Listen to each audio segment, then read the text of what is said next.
નમસ્કાર દર્શક મિત્રો, હું શીતલ મહેતા ન્યૂઝ ઓફ કચ્છમાં આપનું સ્વાગત છે। જોઈએ આજના સમાચાર।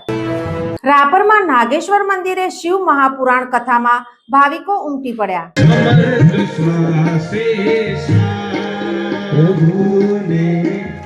હાલ ચાલી રહેલા પવિત્ર અને પાવન શ્રાવણ માસ નિમિત્તે વાગડ વિસ્તારના મુખ્ય મથક રાપરના પૌરાણિક નગાસર તળાવના રમણીય કિનારે આવેલા નાગેશ્વર મહાદેવના મંદિરે શિવ મહાપુરાણ કથા તારીખ 27/7 તારીખ 4/8/2025 સુધી વક્તા અજય પ્રસાદ ગોરના વ્યાસપીઠે કરવામાં આવ્યું છે।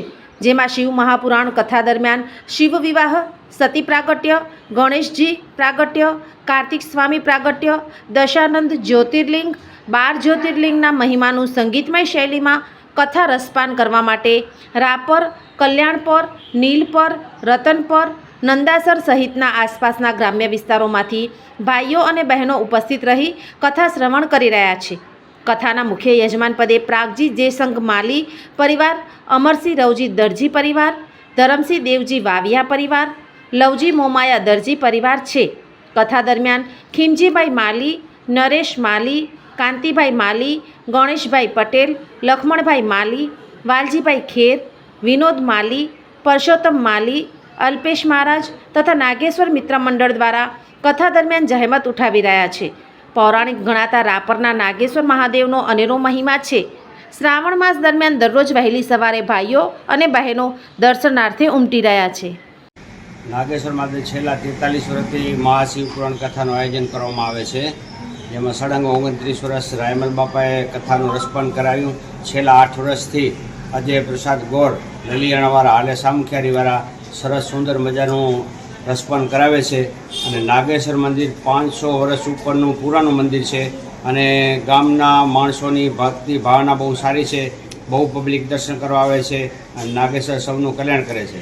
કથા દરમિયાન દરરોજ સતી પ્રાગટ્ય, ગણેશ પ્રાગટ્ય કરવામાં આવે છે અને છેલ્લા દિવસે 12 જ્યોતિર્લિંગની મહાપૂજા કરવામાં આવશે।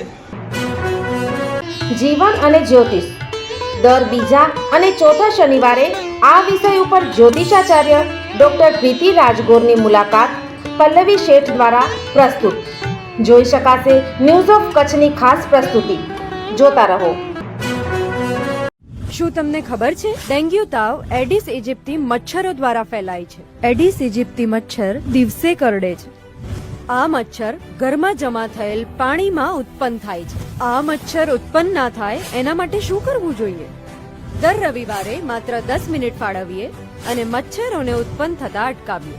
આપણા ઘરની અંદર તેમજ આસપાસના 10 મીટરના વિસ્તારમાં રહેલા ઉપયોગમાં લેવાતા પાણીના પાત્રોને હવાચુસ્ત ઢાંકણથી બંધ કરીએ। જેની જરૂર ના હોય એવા બિન ઉપયોગી સંગ્રહ કરેલા પાણીનો નિકાલ કરીએ।